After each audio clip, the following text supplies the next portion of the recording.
बहुत समय पहले की बात है।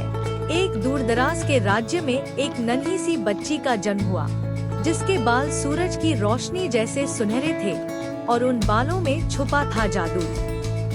लेकिन एक जादूगरनी माँ गोथल इस रहस्य को जानती थी। वह चाहती थी कि यह जादू सिर्फ उसी के पास रहे, ताकि वह हमेशा जवान रह सके। एक रात माँ गोथल ने उस बच्ची को चुरा लिया और उसे एक ऊंचे मीनार में बंद कर दिया, जंगल के बीचों बीच, जहाँ कोई भी नहीं पहुँच सकता था। उस बच्ची का नाम था रपुंजल। सालों बीत गए। रपुंजल अब एक सुंदर युवा लड़की बन चुकी थी।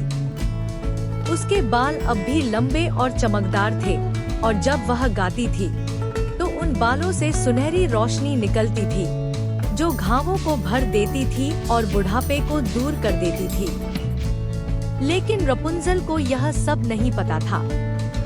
वह सिर्फ इतना जानती थी कि उसकी माँ कहती है कि दुनिया बहुत खतरनाक है और वह कभी भी मीनार से बाहर नहीं जा सकती।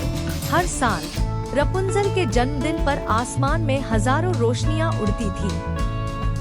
वह खिड़की से उन रोशनियों को देखती और उसके दिल में एक सवाल उठता, क्या ये रोशनियां मेरे लिए होती हैं? इस बार उसने फैसला किया, अब मैं मीनार से बाहर निकलूंगी और इन रोशनियों का रहस्य जानकर रहूंगी। लेकिन जैसे ही वह बाहर जाने की योजना बनाती है, किसी की आवाज आती है खिड़की के पास, और फिर एक युवा लड़का मीनार में चढ़ आता है।